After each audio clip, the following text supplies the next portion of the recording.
Hello दोस्तों, आप सभी का स्वागत है करंट अफेयर्स की सेशन में। और आज है 5 जून, विश्व पर्यावरण दिवस। तो चलिए शुरू करते हैं आज का करंट अफेयर्स। जो पहला क्वेश्चन है इसी से है कि विश्व पर्यावरण दिवस जो है 2025 का थीम क्या है, विषय क्या है।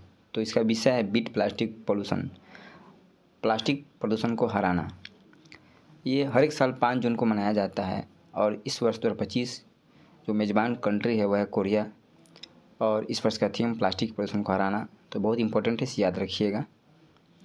नेक्स्ट क्वेश्चन है 51वां G7 शिखर सम्मेलन जून 2025 में किस देश में आयोजित होने जा रहा है।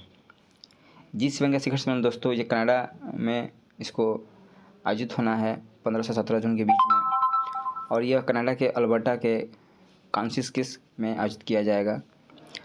और यह शिखर सम्मेलन की 50वीं वर्षगांठ होगी।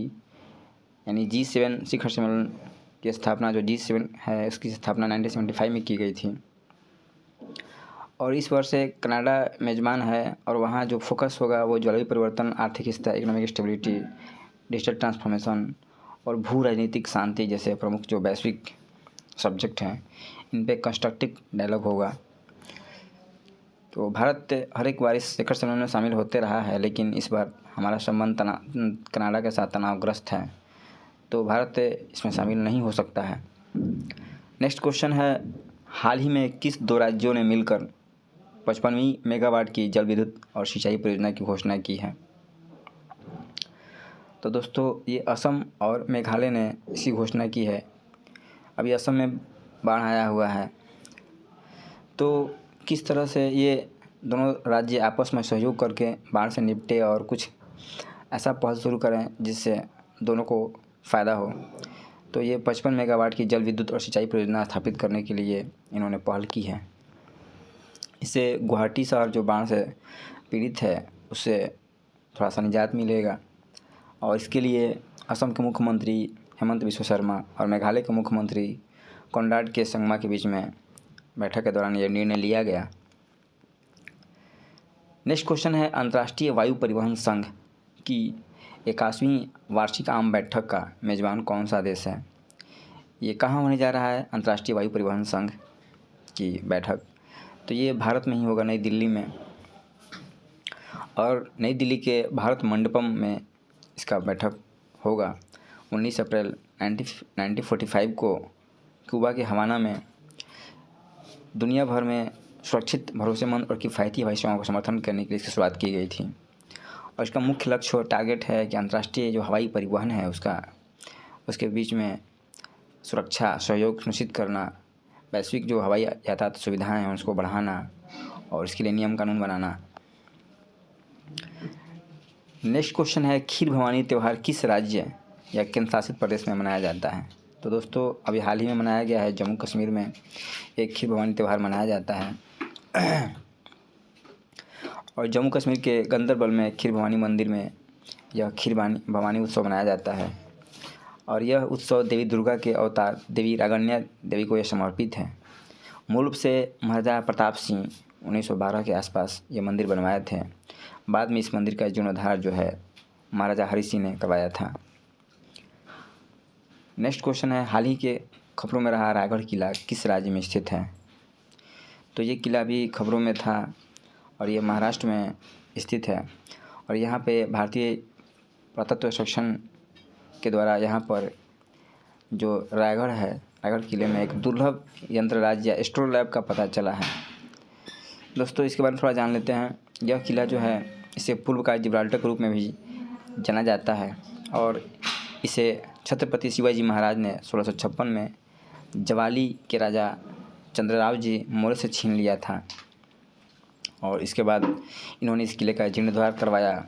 1674 ईस्वी में मराठा साम्राज्य की राजधानी भी घोषित कर दिया रायगढ़ को, शिवाजी का राजधानी था ये।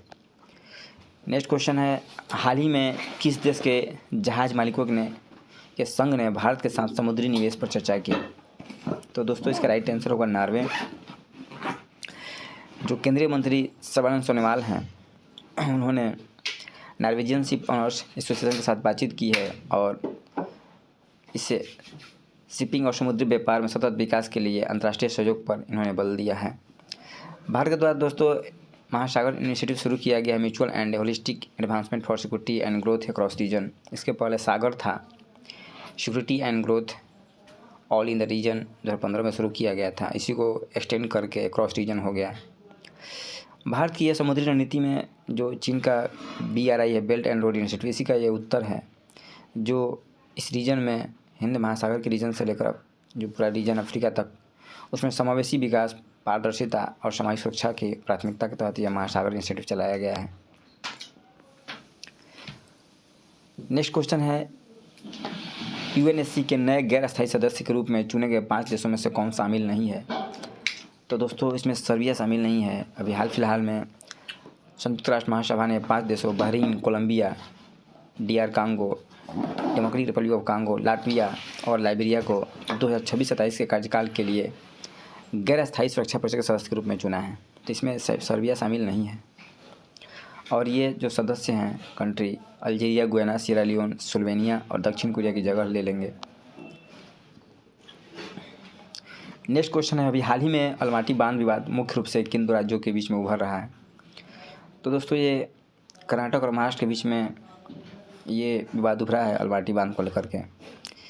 कर्नाटक राज्य जो है ये इस बांध को तो और ऊंचा करना चाहता है, तो इस पर महाराष्ट्र सरकार ने अपना जो है शिकायत दर्ज करवाया है कि इससे महाराष्ट्र में सूखा का सामना उसे करना पड़ सकता है कुछ रीजन में। तो ये अभी फिलहाल में विवाद उधर को सामने आया है। नेक्स्ट क्वेश्चन है, MS इरीना को किस रूप में जाना जाता है? तो यह दुनिया का सबसे बड़ा कंटेनर जहाज़ है MS इरीना, और हाल ही में ये वियतनाम जो अंतर्राष्ट्रीय बंदरगाह है उसके बंदरगाह पे लंगर डाला है MS इरीना।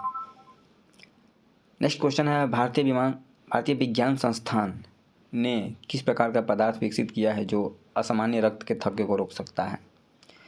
तो दोस्तों जो इंडियन इंस्टीट्यूट ऑफ साइंस है उसके द्वारा कृत्रिम धातु आधारित नैनोजाइम को विकसित किया गया है जो रक्त के थक्के को रोकने में सक्षम है। जो दोस्तों रक्त का थक्का जो है वो विटामिन के सहयोग से जो हमारा शरीर में पाए जाने वाले, रक्त में पाए जाने वाले जो प्लेटलेट्स हैं उनके सहयोग से ब्लड क्लॉटिंग होता है। रक्त में फाइब्रोजेनिन नामक एक पदार्थ पाया जाता है जो फाइब्रिन के साथ मिल कर के दोस्तों ऐसा एक जाल बनाता है जिससे रक्त के थक्के को बनाने में मदद मिलता है। नेक्स्ट क्वेश्चन है, जापान ने हाल ही में किस क्षेत्र में अनुसंधान और विकास को प्रोत्साहित करने के लिए एक नया कानून पारित किया है? तो दोस्तों ये है कृत्रिम बुद्धिमत्ता, आर्टिफिशियल इंटेलिजेंस के रूप में, और इसके लिए एक नया कानून बनाया गया है कि किस तरह से AI के जो ग्लोबल AI का परिदृश्य है उसमें जापान की जो हैसियत है उसको बढ़ाया जाए। अब बिहार संबंधी देख लेते हैं दोस्तों, बिहार के किस स्थान पर ड्राई डॉक की स्थापना की जा रही है? तो ये पटना में स्थापित किया जा रहा है। जो हल्दिया इलाहाबाद राष्ट्रीय जलमार्ग में पटना में ड्राई डॉक की स्थापना किया जाएगा, जिससे यहाँ पर ड्राई डॉक का मतलब है दोस्तों यहाँ पे जो जलपथ होंगे उनकी मरम्मत की जाएगी और इससे बिहार की अर्थव्यवस्था को इसमें फ़ायदा मिलेगा। यह पटना के दुजरा में स्थापित किया जाएगा। नेक्स्ट क्वेश्चन है, बिहार के कितने जिलों में सब्सिडियरी इंटेलिजेंस ब्यूरो की आउटपोस्ट बनाई जाएगी? इंटेलिजेंस ब्यूरो की आउटपोस्ट दोस्तों ये 31 ज़िले हैं, इसमें आउटपोस्ट बनाया जाएगा। नेक्स्ट क्वेश्चन है, पटना जू में हाल ही में लोकप्रिय जानवर माला की मृत्यु हुई, वह क्या थी? तो दोस्तों वो हथनी थी, हथनी माला। अभी उसका उम्र 55 साल हो गया था और पिछले कुछ महीनों से बीमार चल रही थी, तो उसकी डेथ हो गई है। याद रखिएगा, ये पटना जू संजय गांधी जो जैविक उद्यान है। नेक्स्ट है, घर घर कालाजार रोगी खोज अभियान की शुरुआत बिहार राज्य के कितने जिलों में शुरू की जा रही है? तो दोस्तों ये 32 जिलों में शुरू की जा रही है घर घर कालाजार रोगी खोज अभियान। और इस अभियान के तहत 2022 से अप्रैल 2025 के बीच जो कालाजार मरीज हैं उनको चिन्हित करके उनके घरों से जो है उनको खोज किया जाएगा और यह आशा कार्यकर्ताओं के माध्यम से किया जाएगा। वर्तमान में यह खोज अभियान जो है राज्य के 6 जिलों रोहतास, कैमूर, गया, औरंगाबाद, अरवल और जमुई को छोड़कर सभी जिलों 32 जिलों में चलाया जा रहा है। तो दोस्तों आज के करंट अफेयर्स में इतना ही था। Thank you.